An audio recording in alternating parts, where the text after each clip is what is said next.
July 11th, 2010 at the Nobles County Speedway.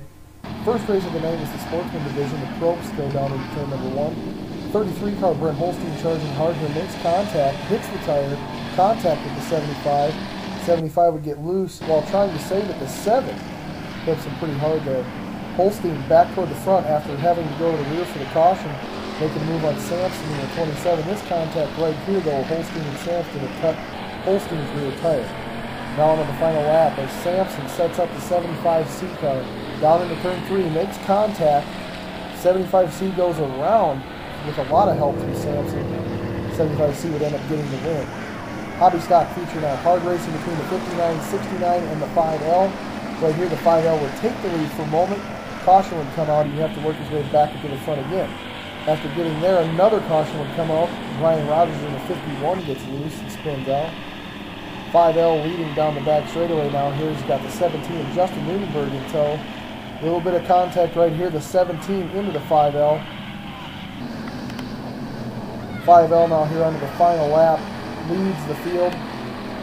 Dustin Larson will end up picking up the checkered flag in the feature for the hobby stocks at the Nobles County Speedway. Hornet A feature, the 91 of Courtney Peterson, after rolling twice on the back straightaway, rests against the fence. On the ensuing restart, contact between the 68 and the 24 here. Racing hard down the back straightaway, the 68 goes up the middle, 13 on the bottom. 68 and 24 come together. The 24, Jake Schroeder, rolls 7 times in turn number 3 and 4. He would be okay. Here's a slow motion look at that replay. Unbelievable. And on the restart, the 18 would need the 13 and the 78. Here's a look at the 24 car after that wreck. That car is very mangled. On to the B modifieds now. The 14 of Jason Fisher would lead the majority, if not all, of this feature. Battle for second between the 15B of Mike Benson and the 7J of Jeremy Smith. Good race back there, but the 14 would drive away. The 7J would make a run at the end. However, there would be no chance of that, as the 14 ran a great race and held off Jeremy Smith for the win in the B-modified division. Now on to the stock car feature. Chris Paulsrock leads it down into turn number 1, the 45K of Clausen, the 02 of Brins. Follow closely behind. A little bit of contact here as they come out of turn 4, 3 wide on some of the opening laps. Great racing throughout the stock car feature. 3 wide again down the back straightaway here. Contact between Prims and Paulsrock. More contact between Clausen, Prims, Paulsrock, and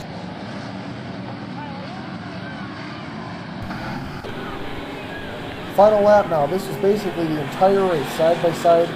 Larson had pulled ahead for a while. Here comes Prims.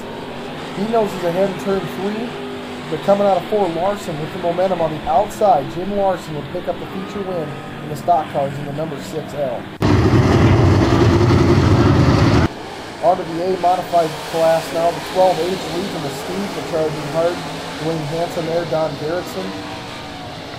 Steves will make his move on the outside of Hansen, taking the lead down the back straightaway here. That, however, would not last long. Just after he takes the lead, Mike Steensman has a problem. The car brakes going into turn number 1 here. Unfortunately, as he had a fast car tonight, he probably would have won. A few cars spin in, Brandon Hagen, Justin Anderson, and Jason Breeze. 12H blows up while leading on the ensuing restart. Hard night for attrition. They started with 9, they finished with 4. Don Garrettson here on the outside of Ron Luchins takes the lead. Brandon Hagen would be able to get second, but as they come down the back straightaway here on the final lap, there was definitely no catching Don Garrettson Jr.